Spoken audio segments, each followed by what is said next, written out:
I always say to people, if I can be a restorative practitioner, anyone can. I think about my journey, and I see people on the news going through things. And I just want to reach out to them and be like, no, try this, see if this works.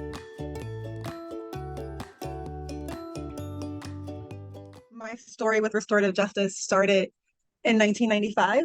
In April of that year, my brother David was murdered, and I was 19. I was in college. I was studying to be a lawyer. I really wanted to be part of our legal system. I wanted to be a juvenile public defender. And David and I had just gotten back from vacation. And about 2 days after we got home, David was murdered by an acquaintance. I was frustrated and angry and hurt and every imaginable feeling of pain and rage. I felt that. David was openly gay and he was totally authentic, living his best life, and someone killed him because of that. And so I had a very difficult time understanding that, because in my family, David was accepted and we didn't think twice about him being gay. He was my brother. He was, the son and friend and, everything. And we didn't think of that.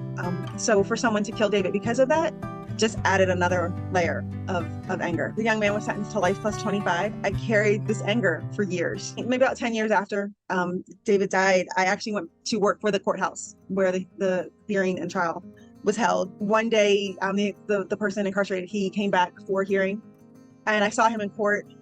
And by this time I was like, okay, I can forgive. I'm good. I'm at a point where I'm all right. I can, find some closure here. And I got into the courtroom and he said something derogatory about David. And I was like, you know what? I don't think I can forgive you anymore. And I was done. So about another 2 years went by. He came back for another hearing. And there was no sense of remorse. Like, there was no sense of like, I'm sorry or anything like that. And so I was like, I don't really think I can forgive. I'm not there yet. I eventually left the courthouse because I became jaded with our system. And I saw how it, hurt so many people, as far as like, people in marginalized communities, people of color, lower socioeconomic status, and the system just wasn't fair. So I left and I went to work for a company where I learned more about cash bail and bail reform, and I started to see things a little bit differently. And that was in 2015. And I decided at that time that I wanted to meet this person. And it was a journey, because it was like a seed that was planted in my head. And I was like, okay, I want to meet him, but I didn't really do anything, take a step or, to do anything to meet him. And I stayed with that company for about a year. And then I moved on to my current position with the public defender's office, where again, I got to see things in a different way. And I started to understand our clients had mitigating circumstances, and that led them to do the things that they did. And not that excuses or condones their actions, but it gave me a better understanding of why people hurt others. I got, set on this mission to do a victim offender dialogue. And I didn't know anything about them. I just happened to Google it one day and I was like, let me see if Maryland has this. But I reached out to the Department of Corrections. And they put me in touch with a facilitator who was amazing. And she asked me why I wanted to meet him. And I told her, I said, I just need to find some closure. I just need to, work through this. And by this time it had been, over 20 years. And I had 2 children and I was snapping at them. I was on edge because I was just holding all of this in. But my facilitator said, okay, well, let me reach out to him and see if he wants to meet you. And graciously, he agreed. I was not expecting him to agree because I was pretty mean to him in court during the trial. And that was November of 2018. We decided on January 2019 to meet. And my support was my best friend. And we drove up to the facility, which was about an hour and a half from my house. And at every step of the way, my facilitator, told me that we could leave at any time. If I wanted to turn around, we could do that. And she was wonderful. And so we got into the facility and I was in one room. The young man, he was in another room. And he came in the room. And as soon as he came in the room, I hugged him. I don't really know what came over me in that moment, but my mom is Caribbean and we are taught you hug everyone, you love everyone. And that's our culture. That's what we do. And so it just felt natural to do that. And I think he was taken off guard a little bit because he jumped back and he said, I wasn't expecting that. And I said, I wasn't either. But we sat and we talked. Our facilitator was in the middle between us and we had an amazing conversation for 90 minutes. I learned about his background and I learned, some of the things that happened to him that were traumatizing. And I think we all experience trauma, in our lives, and it's how we handle it, we process it. And his trauma led him down a path that he was not happy with. And then it eventually led to, my brother's death. And at, at some point during our conversation, he shared a lot of stories about my brother. And I learned that they were more than acquaintances and they, actually knew each other pretty well. He apologized and wasn't exactly clear what he was apologizing for. And I didn't ask what he was apologizing for exactly. I accepted it for what he said. And in that moment, I accepted it. And I apologized to him because I treated him horribly in court. And I remember him telling me that I didn't owe him an apology. And I said, I do, because you deserve respect, just as I would want someone to respect me. You deserve that respect. And, you know, I was, thankful that he accepted my apology. And he asked about my mom, he asked about my other brother. He knew that I had children. He knew that I worked for the legal system. And he shared with me that he really enjoyed math and science. And I was in school at the time. And I remember joking and I said, well, you can always do my homework for me. And we just kind of laughed about it. And I said, I asked him if he'd ever seen the movie Hidden Figures. And so he said, no, but can you tell me about it? And so I promised him I would send him the book. And we talked about that. So I got ready to leave and we stood up and we hugged again. And he apologized again. And, it was a moment that was both empowering, but also a relief and a comfort. And there's that cliche where we say, that weight lifted. And the moment I hugged him when he first walked in, that weight was lifted. And I look back on it and I can say that the closure that I needed was for me. It wasn't, closure with him per se. It wasn't forgiving him.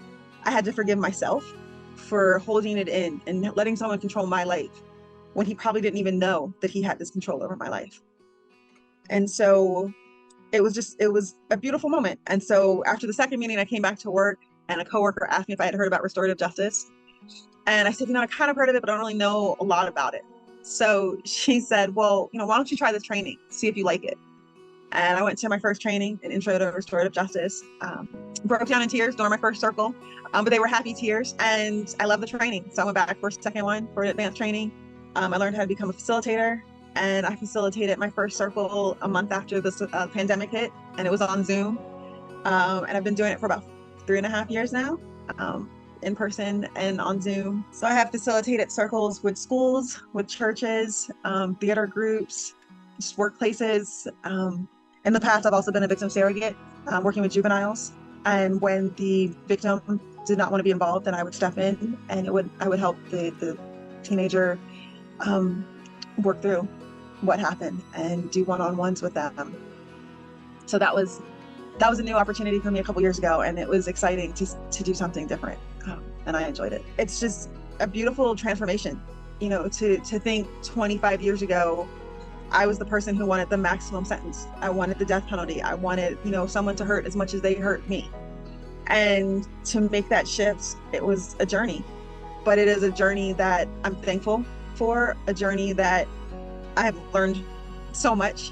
And I believe in advocating not just for the victims, but also for the people who have caused the harm, because at some point in their lives, they were harmed too.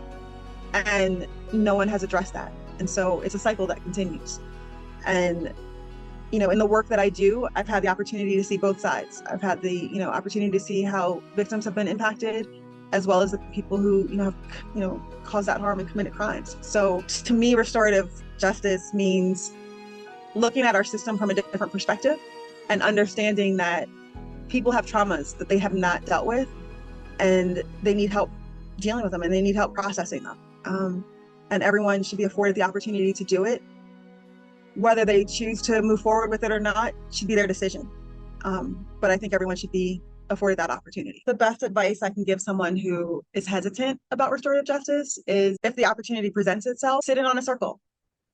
Talk to people who have gone through the process. Don't just look at what's on paper, because we can look at what's on paper and say, yeah, that's not going to work for me.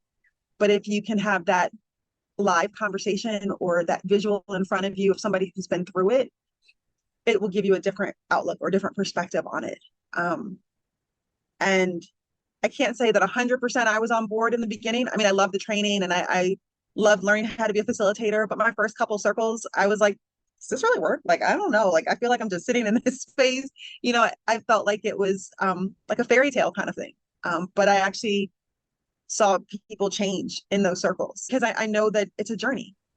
And I want to be there for as many people as I can on both sides of that harm, aisle. Um, but I think that if I can do it, anyone can do it. I'm really stubborn. All right, I used to be. And so, my friends who have known me a long time are always like, "Is this the same Heather? Like, where'd she go? Like, what?"